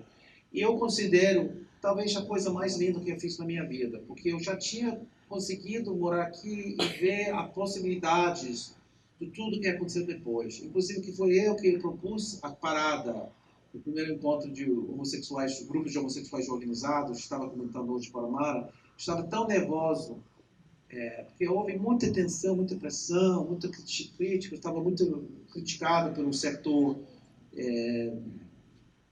outro setor, e que eu falei, eu proponho que o dia 28 de junho fazemos um dia da luta homossexual. Luta homossexual? Queria dizer luta, né? E Darcy Penteado, um famoso pintor, levantou, não, isso é coisa americana, vamos fazer dia 7 de setembro, nosso dia. Bom, eu acho que ele gostava dos militares, então se ele gostava dessa ideia de ir lá para pegar um bofe, sei lá, não sei. Foi estranho. Mas, então houve uma famosa dissidência que sai do grupo, me culparam de ter responsável para tudo isso, papo furado, porque na verdade Somos cresceu depois, teve uma dinâmica de uma nova geração de jovens que tinham entrado na organização e se mantiveram ativos até 83, com a AIDS, com a crise econômica, uma série de questões, o grupo se dissolveu, como quase todos os outros grupos nesse primeiro momento do movimento. Então, é verdade, a esquerda ainda, setores da esquerda ainda são homofóbicos e são atrasados, pensando no século XIX e não no século XXI. Isso é um grande desafio nosso. Mas eu me lembro como que foi quando eu tinha que assumir pelos pais. Não é meus pais, eu sou gay. Que legal, que maravilha, eu quero conhecer seu namorado. Ao contrário, mesmo, o que eu fiz errado? Não entendo isso. Você precisa de análise, o que está acontecendo? Então foi um processo com meus pais, para convencê-los que não tinha nada, estava ótimo, estava bem comigo, e eles tinham que mudar. Então, isso é a minha atitude com a esquerda. E a esquerda mudou. A gente tem que reconhecer isso. É verdade, tem pessoas atrasados, casos machistas dentro da esquerda. Não mudou muito. Eu vejo isso muito no discurso contra o Bolsonaro. Porque todo mundo, mesmo que seja formal, fala é um governo homofóbico, misógino, e fala nessa questão que não falavam 40 anos atrás. Nós éramos o etc. 40 anos atrás. As mulheres, os negros, os índios, etc. Éramos esses etc. Porque nem quiser querer publicar a palavra homossexual com 2 S. Então, porque no espanhol um S só. E uma vez eu fiz uma dessas faixas lindas com 1 S só, tinha que fazer faixa de homem. Bom, olha só. Hoje em dia, quem está encabeçando a resistência fora, na Europa, é um viado, John Willis. Quem está encabeçando a resistência no Império é um viado, eu. Quem vazou a informação é um viado. Nós estamos lá dirigindo, esse processo nesse momento, em certo sentido. E infelizmente, não é verdade isso. Infelizmente, ainda essas pessoas não estão aparecendo na direção do PT, PSOL. Tem pessoas, tem 2.000, 3.000, 5.000, 10.000 anos de repressão contra a nossa sexualidade. É claro que vai demorar para mudar isso. Então, eu estou muito bem comigo, eu sou do campo da esquerda, eu quero justiça social, então eu tenho que informar as pessoas que vocês estão dormindo, pensando como no século XIX, eu estou no século XX, acorda, amor, vamos atualizar a sua realidade. Eu sou muito incentivado pelo fato que a juventude, os amigos do LGBT, têm uma atitude totalmente diferente. A maneira de atuar, socializar é bem diferente. Você nota isso na parada também. Então, eu acho que é muito importante. Então, eu estou muito positivo. E nós não vamos vencer.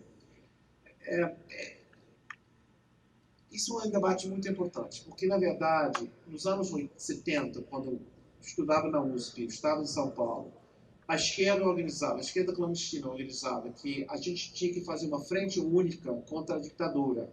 E outras questões eram minoritárias. Então, o movimento feminista, o movimento negro, o movimento LGBT dividia, esse é um argumento idiota deles, dividia a classe trabalhadora. Então, a gente não podia levantar essas questões. Seria depois, na democracia ou no socialismo, mas não agora. E nós já argumentamos que, se nós queremos uma democracia, tem que ser uma democracia para todo mundo. Amplo, geral e restrita, para todo mundo. Então, infelizmente, tem um setor da esquerda que está votando esse argumento agora.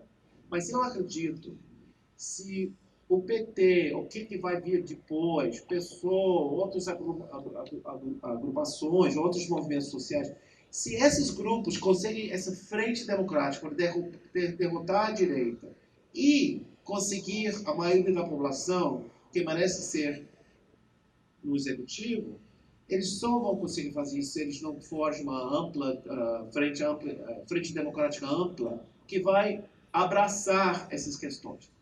E não tem opção, porque Bolsonaro entregou para a esquerda a questão LGBT.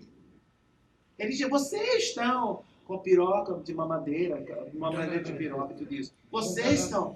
Então, a esquerda não pode escapar. Eles estão obrigados a enfrentar essa questão, porque a direita o tempo todo vai levantar essa questão.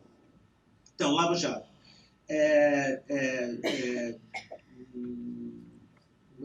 Você falou sobre ela. Qual foi a questão sobre o Lava Jato que você queria que eu falasse? Muito maconha na juventude. New York Times, que eu não sei se eles vão publicar segunda-feira ou terça-feira, pode ser que sim, pode ser que não, denunciando, ou seja, falando sobre a necessidade de libertação de Lula, porque teoricamente amanhã, mas eu acho que não vai acontecer, que vão adiar essa decisão do STF, que tem que ser solto por causa do Lava Jato. Então, os americanos não entendem o Brasil. Algumas pessoas tentam acompanhar. É muito complicado o Lava Jato para os americanos, porque todo mundo está contra a corrupção. Todo mundo está contra a corrupção. Quem está a favor de corrupção? Então, eles acham que eles compraram esse discurso dos últimos 2 anos sobre o Lava Jato em geral. Então, a gente tem que desconstruí-lo. E Glenn e outros estão nos ajudando muito. Inclusive, nós, dentro da Academia Americana, quando aprovamos essa primeira moção era basicamente contra o Moro, porque era antes do impeachment. E tinha os setores que nos criticam muito. Agora, quero saber o que eles estão achando sobre a situação. Agora, infelizmente, eu acho que eles vão driblar um pouco essa história, vão tentar postergar, e eu espero que Glenn não está exagerando, porque ele disse que ele tem muito material a ser revelado. E esse acordo que ele fez agora com o Folha ontem, para o Folha trabalhar, eu acho que nos ajuda muito, porque o Folha tem muito mais capacidade. Temos perigos com o Folha também, sabemos, mas se tem uma capacidade, uma investigação muito mais profunda. E pode ser que não, pode ser que Folha faz parte de uma... O direito mundial é totalmente correto que Trump, que Brexit, que a direita é uma onda muito forte, uma onda que tem várias simplificações. Uma é a questão de questões sociais culturais, que são uma reação às grandes transformações culturais e sociais a partir dos anos 60, quando as mulheres mundialmente tomam muito mais agência, quando se surgem movimentos como o movimento LGBT, quando pessoas afrodescendentes realmente reivindicam o seu espaço na sociedade, e uma reação contra essas mudanças, como nostalgia para uma sociedade pré-60 ou 60, que não existiam esses problemas, vamos dizer. Mas combinado com uma reorganização de capital brutal, onde sempre procurando lugares mais baratos para fazer investimentos no seu capital e produzir produtos que estão totalmente desplaçando trabalhadores norte-americanos, trabalhadores ingleses e combinado com uma crise em países do Oriente Médio e da África, que levam milhares de milhões de pessoas da América Latina de ir para os países do Norte com a xenofobia. Então é uma complexidade que nós estamos enfrentando. É uma onda da direita que nós vamos derrotar, mas vai ser difícil. Eu explico para as pessoas, para mim estamos numa maratona, não uma corrida de 200 metros. Tem que ter muito claro, aqui no Brasil pode ser 4, 8, 12 anos. E a gente tem que ser preparado mentalmente para não pensar, tudo bem, então a gente tem que correr uma maratona, então não dá para correr rápido primeiro 2 anos, porque não vai terminar de terminar essa maratona. Então eu estou trabalhando nesse sentido. O Bolsonaro atrapalhou a vida de vocês, né? Atrapalhou muito a minha vida também, porque eu não queria fazer tudo o que eu estou fazendo, eu não queria terminar um livro sobre a geração 77, eu queria fazer um livro sobre o Rio do século XIX. Não posso agora, tem que priorizar outras questões. Vou seguir publicando, mas enfim. Redes sociais, nós não temos WhatsApp nos Estados Unidos, mas o Facebook e o Twitter funcionam dessa maneira. É uma coisa que a esquerda aqui não entendia durante a eleição. Eles ficaram de surpresa. Dilma não entendia, Minas não entendia, ninguém entendia porque ela não foi eleita. Porque eles fizeram uma campanha muito oculta, que nós vivemos num mundo e eles vivem em outro mundo e a gente não estava percebendo essa profundidade das mentiras, da fake news que eles estavam circulando. Então a rede social é fundamental. Estamos num novo mundo, que a gente tem que entender esse novo mundo e saber como viver nesse novo mundo. Sobre isso, eu sou péssimo, eu sou historiador, então eu estou muito bom de prever o passado, não prever o futuro. Então eu não tenho a menor ideia de quem vai ser o candidato que vai correr contra Trump. Eu acho que não vai ser Bernie Sanders. Eu acho que já passou o seu momento. E eu acho que vai ser muito difícil, porque são muitos meses antes, e tem 22 candidatos, é difícil de ser. Eu acho que a Elizabeth Warren está, nesse momento, talvez mais interessante, mas eu acho difícil ela também. Então eu não posso prever agora. Eu sei que não me importa quem é essa pessoa, vou votar nele, seja um cara pro-imperialista, vou votar nessa pessoa, porque esse Bolsonaro é 10 vezes pior do que Trump. Trump é muito ruim, vou te contar. Sobre a questão do petróleo, eu não tenho dúvida nenhuma que tem multinacionais muito babando para poder conquistar pressão. E estão felizes da vida com esse novo governo que está liberando os contratos para fazer isso. Só que um alerta que eu tenho há muitos anos, eu acho que eu posso dizer isso porque eu tenho currículo de 45 anos em solidariedade com o Brasil.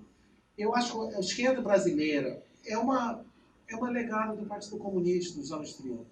Porque o Partido Comunista, no Terceiro Internacional, vai criar uma noção do nacionalismo anti-imperialista em todos os chamados Terceiro Mundo, os países não desenvolvidos, o sul global, onde o grande inimigo é o imperialismo.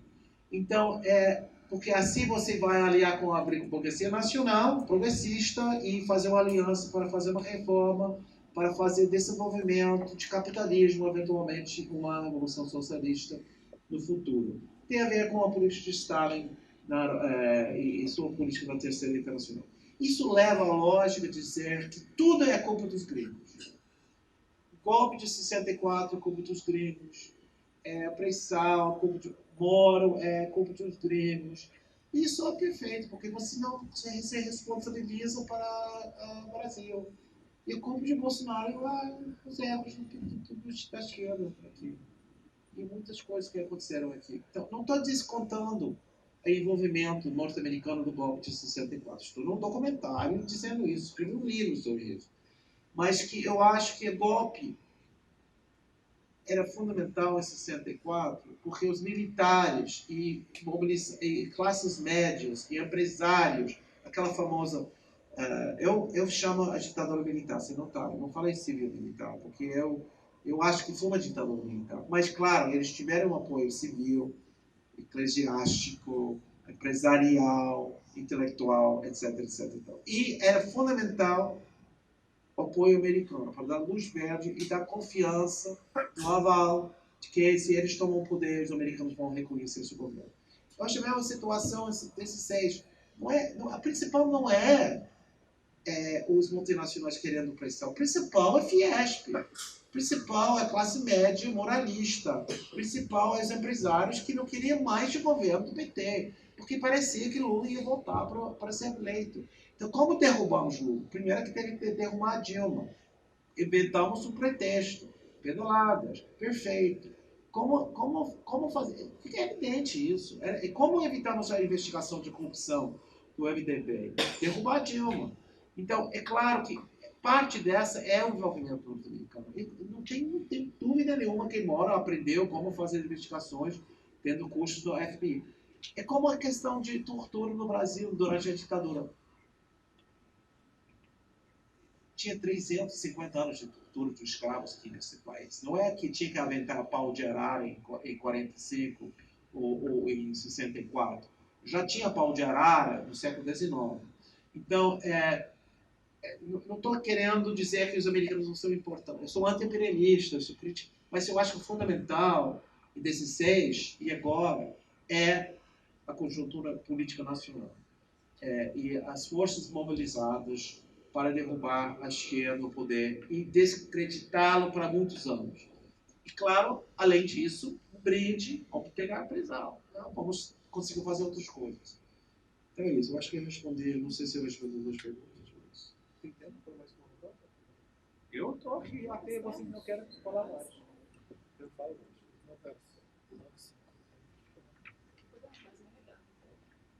Mais uma rodada? Eu posso falar. Tá, fala alto. Eu vou... Deixa eu ver se tem mais perguntas, mais alguém. Não, podemos encerrar então?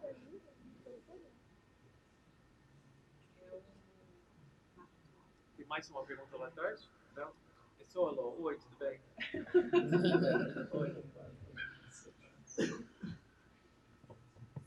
Então vamos lá. Olá, boa noite. Parabéns pela palestra. Meu nome é Léo Cruz, eu sou professor de Sociologia do Estado.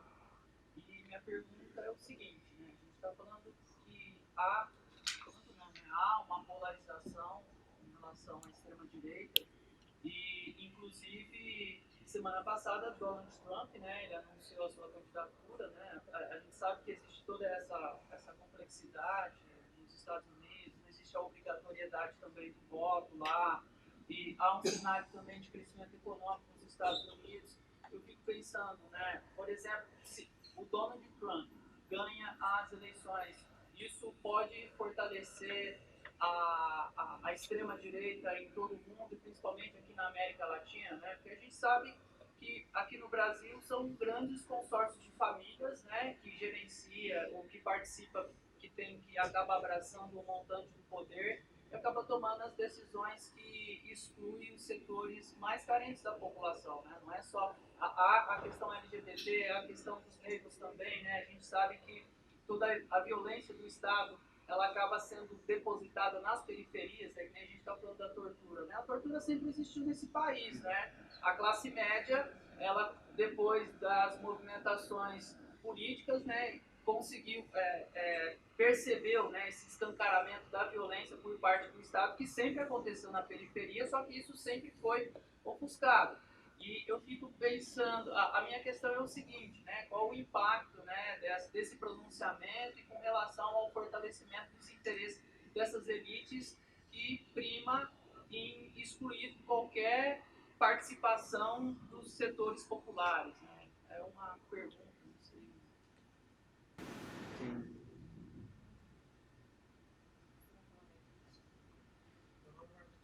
Fala alto, porque eu estava no carro de som 3 horas ontem com música muito alto ainda.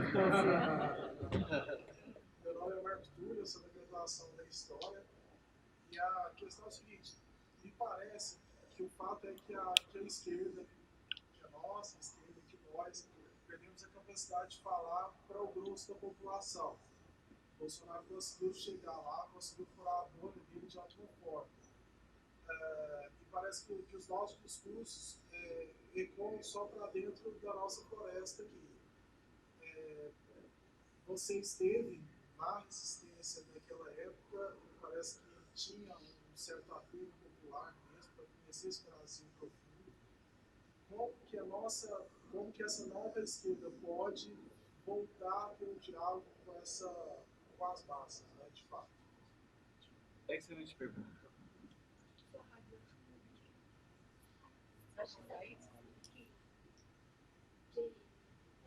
Eu queria pensar com você a seguinte questão. No ano passado, na parada, nós tivemos uma presença de Israel. Esse ano, a Marcha para Jesus, Bolsonaro, atrás do Bolsonaro tinha a bandeira de Israel. Eu não vi, eu não estive na parada, né, mas eu não vi nenhuma menção à presença forte de Israel na parada como foi ano passado, né, de empresários. Como é que você vê essa relação Brasil-Israel nesse momento? Tá. Ótimo. Mais uma pergunta?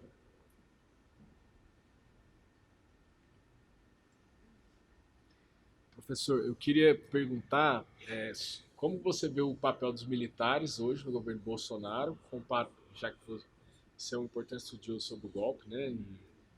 E como que você vê essa mudança de perfil desses militares, do pós-democratização, e o papel desses institutos, do tipo do Instituto Milênio, como o Instituto IPES, que teve né, aqueles cinejornais que eram produzidos de propaganda. Como que você vê essa figura hoje, assim, pensando, por exemplo, MBL, grupos que a gente sabe que são financiados,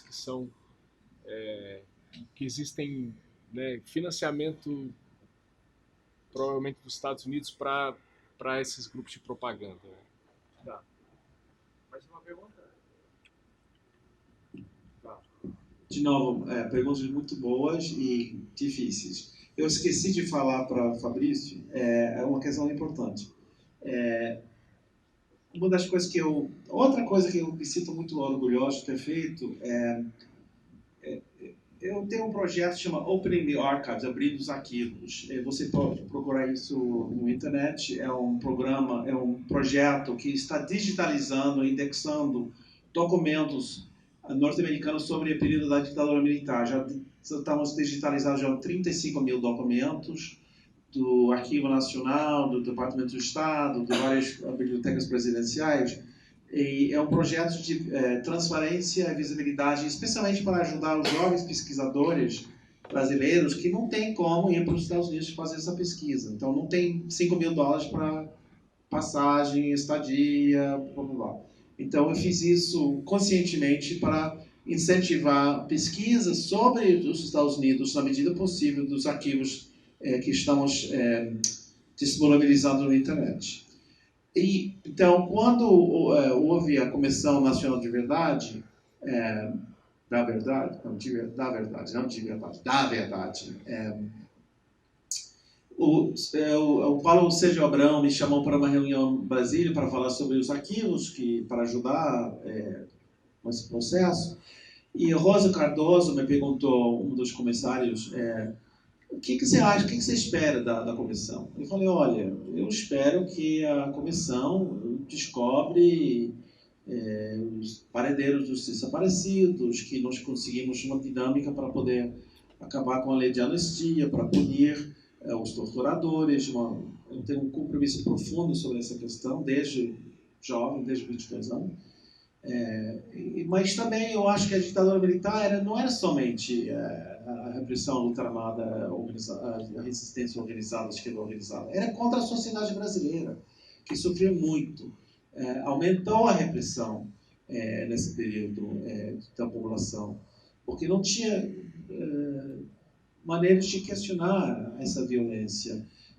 Houve uma repressão LGBT nesse período, sem possibilidade de contestar. Então eu propus, eles disseram, legal, então você não quer organizar sobre LGBT, gay, negros e mulheres? Não, quero organizar sobre LGBT. Então eu e Renan Quinalha conseguimos fazer um capítulo da comissão, primeira vez com a comissão desse tipo de justiça de transição, enfoque nessa questão, e nos obrigou a fazer mais pesquisa sobre a realidade LGBT durante a ditadura militar. Foi esse livro que foi mencionado, e também o Renan fez uma pesquisa profunda para o seu doutorado, e são outras pesquisas, e vamos seguir pesquisando essa questão. Então, outra contribuição que eu acho muito importante nesse sentido. Trump. Trump consegue 40% da população, de apoio na população, no máximo. Ele, com a economia muito boa, ele não consegue superar 50% da população de apoio. Ele não ganhou as eleições. Hillary ganhou as eleições, ela ganhou com mais 2.800.000 mais votos. Mas nós temos um sistema eleitoral que vocês devem... Imagina, todas as eleições presidenciais, vocês têm que entender o sistema americano, que é muito pirada, muito louca.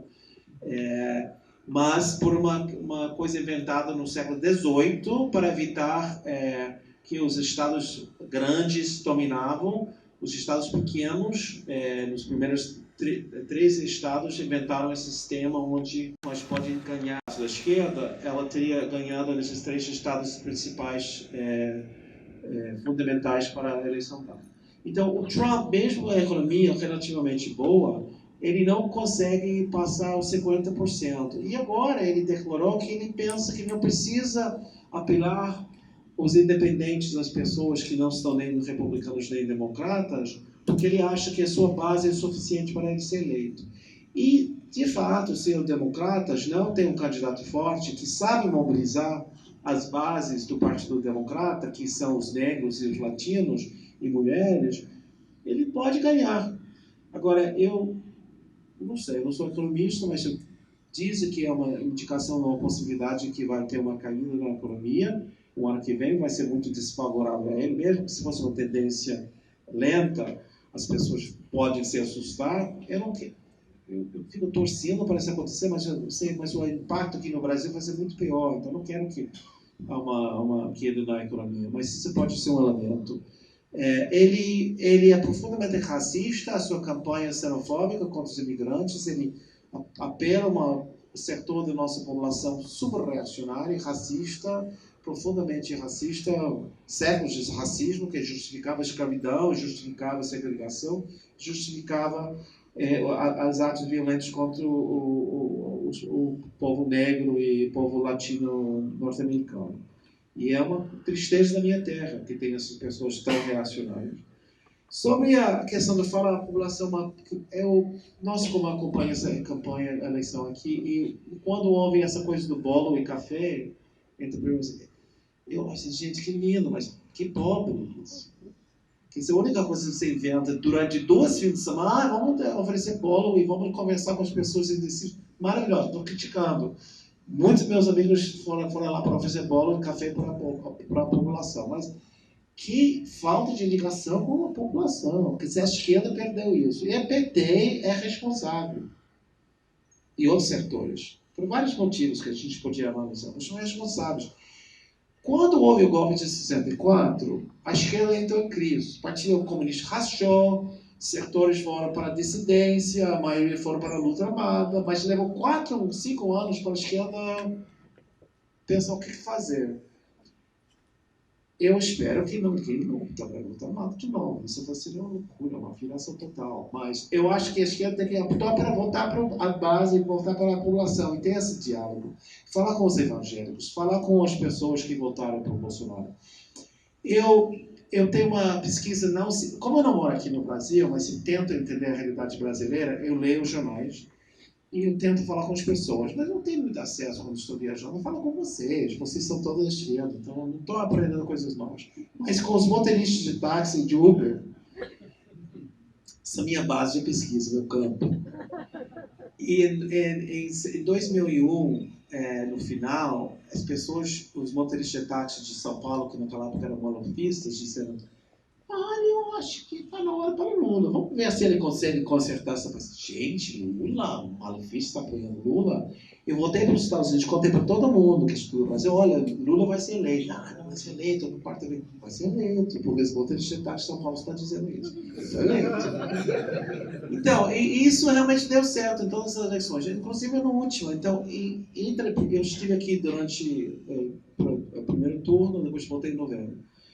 E eu parei de falar com os motoristas de Uber, porque eram todos apoiando o Bolsonaro. Eu fiquei ansioso, sabe? Eu não podia sempre tentar abrir um brecha para fazer um argumento. Eu, como americano, de fora, dando uma opinião. Nada. E depois, depois, quando eu estava saindo do país, depois da derrota, nossa, foi horrível. Mas quando eu voltei em novembro, eu falava diretamente: o senhor votou em Bolsonaro? Votei. Então o senhor faz o seguinte, lembra esse dia, o gringo, de 2 de novembro, anota que um gringo fala com você. Anote no papel em que o senhor votou, porque o senhor vai esquecer. Daqui um ano, alguém vai perguntar: quem o senhor votou? Eu não me lembro. Então você pode consultar esse papel para lembrar que o senhor votou em Bolsonaro. Porque ninguém votou em Collor de Mello. Alguém votou em Collor de Mello? Você conhece alguém que votou em Collor de Mello? Ninguém. Ele foi eleito sem nenhuma votação, porque todo mundo negou. Então, tudo bem. Essa foi a minha maneira de sanidade com a minha pesquisa de campo. Foi uma época difícil da pesquisa de campo, onde os informantes estavam muito agressivos comigo. E agora, olha só, mudou. Gente, mudou. Dos 17 motoristas de Uber, com quem eu falei, eu acho que eu vou... Mais ou menos. Era assim, tipo, 8 acham esse governo uma merda. E que não tem feito nada. 3 estão dando esperança que vai mudar. 3 petistas, femininas. E um que no voto não tem opinião. Eu acho, mais ou menos esses números. Estou chutando. Não é científico, isso é uma coisa de... Estou no Uber, ou respondendo e-mails, ou perguntando para o cara. Mas eu acho interessante. E com os caras, tem brechas. Por exemplo, eu pergunto: qual foi aquela lei que o Bolsonaro aprovou, que era muito importante, que foi... Quando ele foi deputado, ele não aprovou uma lei muito importante. Eu não estou sabendo, não. Não, me desculpe, ele não aprovou lei nenhuma. E por isso ele não sabe dirigir, porque ele nunca conseguiu fazer nada com isso. Eu tenho razão. E como o senhor é motorista de táxi, eu entro no Uber, o senhor sabe dirigir esse carro? Você que sabe dirigir o carro. O Bolsonaro não sabe dirigir o país. Depois de 28 anos de Congresso. Tudo bem, a pessoa começa a ouvir. Depois que eu falo sobre Lula, começa a ouvir. Então eu acho que esse diálogo, a gente tem que fazer esse diálogo, porque vai ser difícil para vocês, porque vocês viveram uma trauma familiar durante 2 anos. Não é? Eu sei, porque nós vivemos uma trauma familiar nos Estados Unidos e eu acompanho meus amigos aqui. Eu tenho mais amigos aqui do que lá, infelizmente. Então, é um trauma muito grande. Então, você não tem muita vontade de falar com aquele tio que foi chato. Mas eu acho que se você não for muito chato com eles e não fica assim, tá vendo, te falei, como está a situação, pô, será que a gente vai conseguir, será que armas é a única coisa que oferece esse governo? Será que é bom ter motorista de Uber com arma? Será que ia ser legal? Será que pô, o que está fazendo para informática aqui? Todos os modelos de Uber que estão, tantos que são formados em informática estão dirigindo Uber. Então eu acho que esse diálogo é fundamental, mas não somente entre os parentes, que às vezes não dá para convencer aquele tio chato, mas é realmente fazer o trabalho de base e reorganizar, porque a esquerda não vai voltar ao poder se não faz trabalho de base, simplesmente. Então a gente vai viver grupos da ultradireita, grupos da direita, grupos da centro-direita, se a esquerda não fazer esse trabalho. Porque tudo que ele fez foi parcialmente anulado com a campanha dos últimos 3 anos, dos jornais, da mídia, do fake news. Então a gente tem que reconquistar as pessoas. Que novos dirigentes, que os novos discursos, que novos processos. Muito paciência, é uma maratona. Muito obrigado.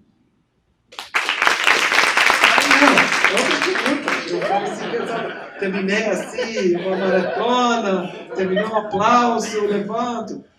Desculpa, Israel. Nossa, essa resposta eu vou responder. Meu companheiro israelense, eu ensino na Universidade Hebraica, sou contra a ocupação, contra o governo de Netanyahu, há uma aliança nefasta de Netanyahu, Trump e Bolsonaro, horrível.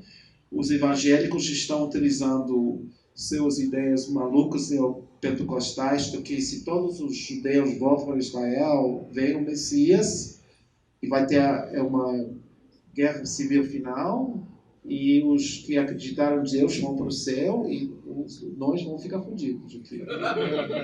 Então, Israel, Brasil, Estados Unidos discordam com o governo. Acho que o povo israelense tem direito a existir, acho que o povo palestino tem direito a existir, é toda uma polêmica complicada que eu adoro debater com as pessoas. Militares. Eu gostaria de entender a dinâmica dos militares. Estou lendo tudo que eu posso ler. Meus amigos acadêmicos que estudam os militares não sabem o que está acontecendo também, embora eles achem que eles sabem, mas eu vejo isso. É uma reorganização muito complexa. Eu espero que eles não queiram voltar ao poder, mas já estão no poder, porque são mais militares no poder agora do que no governo Médici. E tem mais influência. Mas eu acho que eles querem ter uma fachada democrática. Se nós observamos os governos ultradireitos que estão no poder, Putin, Filipinas, Hungria, Turquia, Polônia, Inglaterra, Estados Unidos, outros países, eles não estão utilizando os militares para segurar o poder. Estão usando fachadas democráticas, lawfare e outras medidas. Então, eu acho que se fosse uma tendência de vários países ter os militares já assumindo o poder, eu seria muito mais assustado aqui. Mas eu acho que não é o ideal. E eu acho que os militares sabem que não é o ideal. Então, eu acho que por enquanto, mas pode acontecer. MBL foi financiada pelos brasileiros que têm a capacidade de ser filhos da... Ok? Com certeza, alguns americanos financiaram também. Eu não tenho dúvida, não tenho provas, não tenho a menor ideia. Como os americanos financiaram claramente os organismos que foram parte do golpe em 64, como financiaram as campanhas eleitorais de 62. Eu já escrevo isso, eu acredito nisso. Mas olha para cá, são o Fiesp que financiou o MBL, que está financiando. E com certeza, não sei se eles vão como a ditadura foi para o Ultragás pedir o Gorjeta para fazer o banco. Com certeza vão para o Uber. Dá para parar e dá para MBL. Sei lá o que eles estão fazendo. Não tenho a menor ideia. A gente gostaria de saber.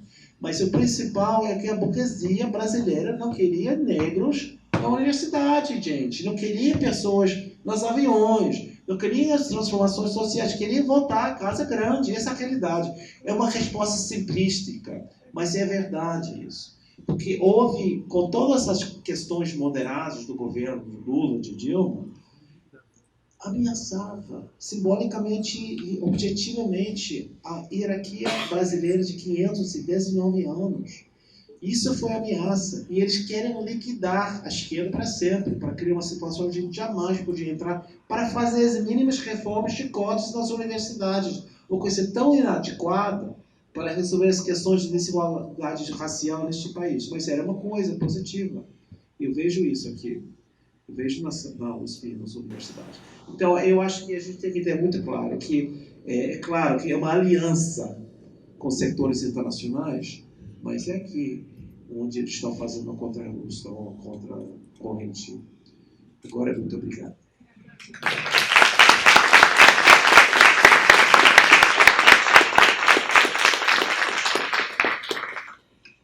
Bem, eu agradeço mais uma vez a presença de todos, James, essa palestra, né, que fala de nós, esse momento importante para a gente e que nos afeta, inclusive, sensivelmente, né, não só das questões as quais a gente reflete, mas também afeta na nossa vida cotidiana, afetiva, nas nossas sensibilidades. Então, muito obrigada a todos pela presença e boa semana.